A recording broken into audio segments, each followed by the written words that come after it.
Hello friends, नमस्कार। मैं प्रशांत कुलकर्णी स्वागत करता हूँ आपका मेरे इस चैनल पर जिसका नाम है पीके टेक्निक्स। एक्चुअली ये मेरा पहला फेस वीडियो है जहाँ पे मैं आपसे फेस टू फेस बात करने वाला हूँ। आप आज तक आपने सिर्फ मेरी आवाज़ सुनी थी, लेकिन आज मैं डायरेक्ट आपसे बातचीत करने वाला हूँ। तो चलिए दोस्तों, हम शुरू करते हैं आज का ये सेशन, जिसमें मैं आपको बताने वाला हूँ कि how to be successful in online teaching. तो चलिए दोस्तों, शुरू करते हैं आज का हमारा सेशन। तो दोस्तों, इस सेशन में मैं कुछ ऐसी चीज़ें आपसे शेयर करने वाला हूँ कि जो चीज़ें आप अगर करते हो तो ऑनलाइन टीचिंग जो भी है उसमें आप सक्सेस ज़रूर पा सकते हो। आपको तो मालूम है कि जैसे आप इसके पहले डायरेक्ट टीचिंग तो करते आए, मतलब क्लासरूम में आप पढ़ाते हो, लेकिन क्लासरूम में जब भी आप पढ़ाते हो तो बच्चे आपके क्या होते हैं, सामने होते हैं। आप उनके साथ डायरेक्टली क्या कर सकते हैं, कांटेक्ट कर सकते हो। डायरेक्टली कांटेक्ट करके आप इनके साथ क्या कर सकते हो, पढ़ा सकते हो। लेकिन अगर आपको ऑनलाइन टीचिंग करना है तो ऑनलाइन टीचिंग में जैसे कि है कि आप अपने घर में हैं या आप स्कूल से पढ़ा रहे हैं और बच्चे जो होते हैं वो कहीं पे भी होते हैं, मतलब रिमोट डेस्टिनेशन पे हो सकते हैं। तो आपको अभी ये देखना है कि अगर रिमोट डेस्टिनेशन पे अगर वो है तो उनको किस तरह अच्छे से पढ़ाया जा सके। तो इसके लिए आज मैं जो भी आपसे शेयर करने वाला हूँ वो आप अच्छी तरह से समझ ले और अच्छी तरह से इसको अगर फॉलो करते हो तो आप ऑनलाइन टीचिंग में ज़रूर सक्सेस हो जाएंगे। और ये वीडियो अंत तक देखिए, क्योंकि बहुत सारी चीज़ें ऐसे हैं इसमें कि जो आपको फ्यूचर में यूज़ हो सकती है। दोस्तों, इसमें पहली चीज़ जो होती है कि जब भी आप ऑनलाइन टीचिंग करना चाहते हो तो जो भी आप पढ़ाने वाले हो उसका जो भी कंसेप्ट है वो कंसेप्ट आपको अच्छी तरह से आपने प्रिपेयर किया हुआ होना चाहिए। क्योंकि जब भी आप ये प्रिपेयर अच्छी तरह से करेंगे तभी आप इसको क्या कर सकेंगे, अच्छी तरह से एक्सप्लेन कर सकेंगे। और आपको यहाँ पे ये देखना है, क्योंकि आप जब भी ऑनलाइन टीचिंग करते हो तो जब भी ऑनलाइन टीचिंग आप करने वाले हो तो यहाँ पे बच्चे जो होते हैं वो बच्चे अपने घर से या कहीं और जगह से अटेंड कर रहे होते हैं लेक्चर, तो वहाँ पे उनका कंसंट्रेशन होना ज़रूरी है। इसलिए कंसंट्रेशन अगर उनका आप चाहते हो तो आपका जो भी टीचिंग है वो टीचर सेंट्रिक नहीं होना चाहिए। टीचर सेंट्रिक मतलब क्या, जैसे हम पावर पॉइंट का प्रेजेंटेशन वगैरह बनाते हैं तो पावर पॉइंट का प्रेजेंटेशन वगैरह अगर आप बनाते हैं तो जनरली वो क्या हो जाता है, टीचर सेंट्रिक हो जाता है। तो टीचर सेंट्रिक होने के कारण क्या होता है कि आप तो उस पावर पॉइंट प्रेजेंटेशन से अच्छी तरह से पढ़ा सकेंगे, लेकिन बच्चे जो है उनका ध्यान ज़्यादातर उसमें नहीं जाता है। इसलिए आपको वो मेथड छोड़ के आपको ये मेथड देखनी पड़ेगी कि जो भी आप मेथड यूज़ करने वाले हो वो मेथड जो होती है वो स्टूडेंट सेंट्रिक होनी चाहिए। स्टूडेंट सेंट्रिक का मतलब क्या होता है कि आपको कुछ ऐसी मेथड्स चूज़ करनी है कि जो मेथड यूज़ करने के बाद स्टूडेंट जो है वो स्टूडेंट आपके क्या कर सकेंगे, आपके लेक्चर के ऊपर कंसंट्रेट कर सकेंगे।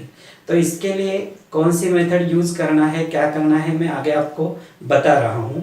तो पहले ये ध्यान में रखिए कि आप जो भी पढ़ाने वाले हो वो टीचर सेंट्रिक नहीं होना चाहिए, वो क्या होना चाहिए, स्टूडेंट सेंट्रिक। और जो भी टीचर होता है वो एज अ टीचर नहीं होना चाहिए, वो क्या होना चाहिए, एज अ गाइड होना चाहिए। तो फिर आप बोलेंगे कि गाइड मतलब क्या करना चाहिए आपको, तो ये मैं आपको ज़रूर बताऊंगा यहाँ पे। ये दोस्तों देखिए, कुछ चीज़ें करनी है। जैसे कि पहले तो आपका जो भी लेसन प्लान है वो लेसन प्लान कुछ इस तरह से आपको प्लान करना है कि जब भी आप ये लेसन कंप्लीट करते हो तो आपका जो भी गोल है कि ये लेसन जब आप पढ़ा रहे हो तो इसके बाद जो अचीव होना चाहिए वो गोल जो है वो आपका सेट होना चाहिए। तो इसके लिए प्रॉपर लेसन प्लान करना आपका ज़रूरी होता है। उसके बाद आपको ये भी देखना है कि जो भी आप लेसन प्लान बना रहे हो उसमें जो कंटेंट ले रहे हो वो कंटेंट जो होता है वो ऐसा होना चाहिए कि जिसमें बच्चे जो है वो आपके पूरे ध्यान से एंगेज होने चाहिए। क्योंकि अगर वो एंगेज नहीं हो सकेंगे, मतलब वो अगर कंसंट्रेट नहीं हो सकेंगे तो वो आपके लेक्चर पे ध्यान अच्छी तरह से नहीं दे सकेंगे। क्योंकि जैसे आपको मालूम है कि ऑनलाइन टीचिंग जब होता है तो ऑनलाइन टीचिंग में बच्चे जो होते हैं वो शायद उनके घर पे होते हैं या कहीं पे होते हैं, तो वहाँ से अगर वो लेक्चर अटेंड करते हैं तो वहाँ पे बहुत सारा डिस्टरबेंस उनको रह सकता है, क्योंकि जैसे कोई फ्रेंड बुला रहा है, कोई घर में कुछ कर रहा है, तो उनकी तरफ उनका ध्यान जा सकता है। तो इसलिए आपको भी ऐसा कंटेंट होना चाहिए आपका, और ऐसा लेसन प्लान होना चाहिए कि जिसके कारण वो बच्चों का जो ध्यान है वो इधर उधर नहीं बटना चाहिए, वो सिर्फ आपके ऊपर कॉन्सेंट्रेट कर सके। इसलिए सबसे ज़्यादा ज़रूरी है कि आपका प्रॉपर लेसन प्लान होना ज़रूरी है, और उसके साथ साथ जो भी आप कंटेंट क्रिएट कर रहे हो वो कंटेंट जो होता है वो ऐसा होना चाहिए कि जो बच्चों को अच्छी तरह से एंगेज कर सके। तो अगर आपको कोई भी कंटेंट जो है वो एंगेजिंग अगर क्रिएट करना है, तो एंगेजिंग क्रिएट करने के लिए बहुत सारी चीज़ें आपको क्या करना पड़ेगा, थोड़ा सा सर्च करना पड़ेगा और देखना पड़ेगा कि कौन से ऐसे नए नए मेथड्स है या नए नए आप तरीके यूज़ कर सकते हो कि जिसके कारण आपका जो भी लेक्चर है वो एंगेजिंग हो सके।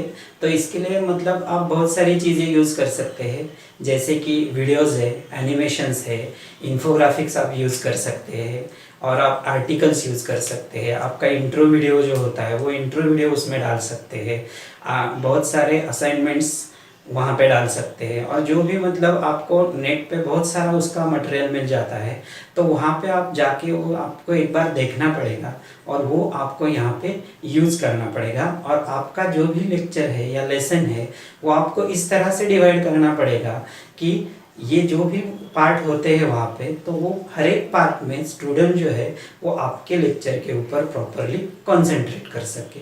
तो जब भी ये स्टूडेंट प्रॉपरली कंसंट्रेट करेंगे तब भी ये आपका लेसन क्या हो सकेगा, सक्सेसफुल हो जाए। तो ये जो intro videos, infographics, animations, articles वगैरह जो भी चीज़ें हैं, इसके ऊपर बाद में मैं एक अलग सा वीडियो बनाने वाला हूँ, वहाँ पे मैं आपको ये सारी चीज़ें प्रॉपरली बताऊँगा। लेकिन अभी तो यहाँ पे मैं इतना सारा कुछ नहीं ले सकता हूँ, तो इसके हम अलग से वीडियो में उनके बना दूँगा। तो ये सारी चीज़ें यूज़ करने के बाद आप देख सकेंगे कि आपका जो भी लेसन है उसका जो भी कंटेंट होता है वो कंटेंट आपका क्या हो जाएगा, एंगेजिंग हो सकेगा, और आप पूरी तरह से स्टूडेंट को आपके लेसन के ऊपर कंसंट्रेट करने के लिए तैयार कर सकेंगे।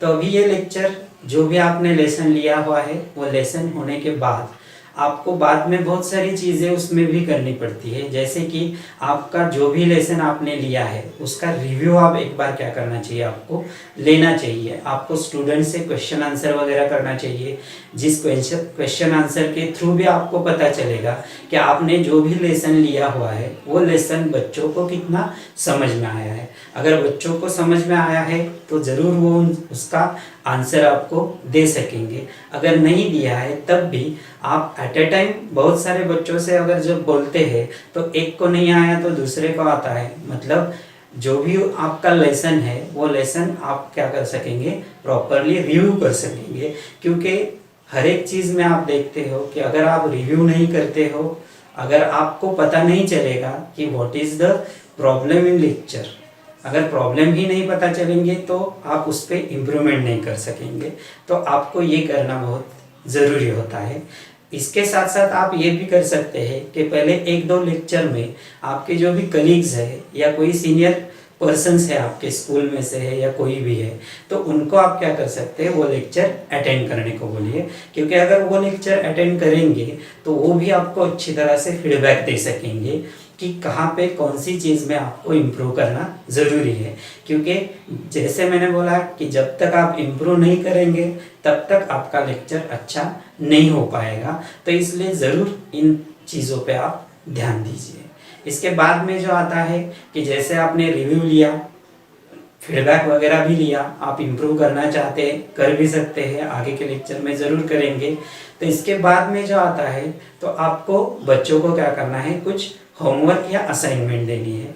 तो होमवर्क या असाइनमेंट आप क्या कर सकते हो, वहाँ पे डायरेक्टली भी दे सकते हो या कुछ अटैचमेंट वगैरह जो भी होती है, जैसे कि आप मतलब कोई भी आप यूज़ कर रहे हो उसमें अगर कोई ऑप्शन है अटैचमेंट करने का तो वहाँ से आप अटैचमेंट करके वो होमवर्क दे सकते हो, कि जिसके कारण बच्चे जो होते हैं वो सिर्फ आपका लेसन देखने के बाद उसमें कुछ समझ में आया है नहीं आया है ये भी चीज़ें वो घर में बैठकर देख सकते हैं। इसीलिए आपको जो भी होमवर्क चाहिए वो होमवर्क या असाइनमेंट आप वहाँ पे दे सकते हो। तो दोस्तों अभी तक मैंने जो आपको बताया उसमें से एक इम्पॉर्टेंट चीज़ अभी मैंने बतानी बाकी है कि जो सबसे ज़्यादा इम्पॉर्टेंट होता है, कोई भी ऑनलाइन लेक्चर अगर आप लेते हो तो उसमें आपके मुंह पे स्माइल होनी ज़रूरी होती है, क्योंकि जब भी आप स्माइल करके पढ़ाएंगे तो बच्चे भी आपके लेक्चर में उतना ज़्यादा इंटरेस्ट दिखाएंगे।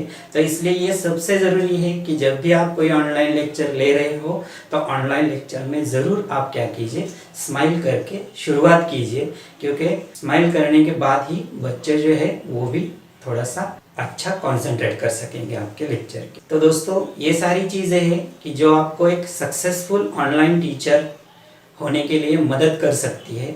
तो ये सारी चीज़ें आप ज़रूर फॉलो कीजिए और ये फॉलो करने के बाद आप देखेंगे कि आप एक अच्छी तरह से ऑनलाइन लेक्चर ले सकते हो। तो दोस्तों अगर ये वीडियो आपको अच्छा लगता है तो ज़रूर इसे लाइक और शेयर कीजिए और नीचे दिए गए सब्सक्राइब बटन पर क्लिक कीजिए और उसके साथ जो बेल आइकॉन होता है उसे भी क्लिक करना ना भूलें, क्योंकि ऐसे ही बहुत सारे नए वीडियो मैं यहाँ पे डालने वाला हूँ तो उसके नोटिफिकेशंस आपको अच्छी तरह से मिलती रहे। धन्यवाद। जय हिंद।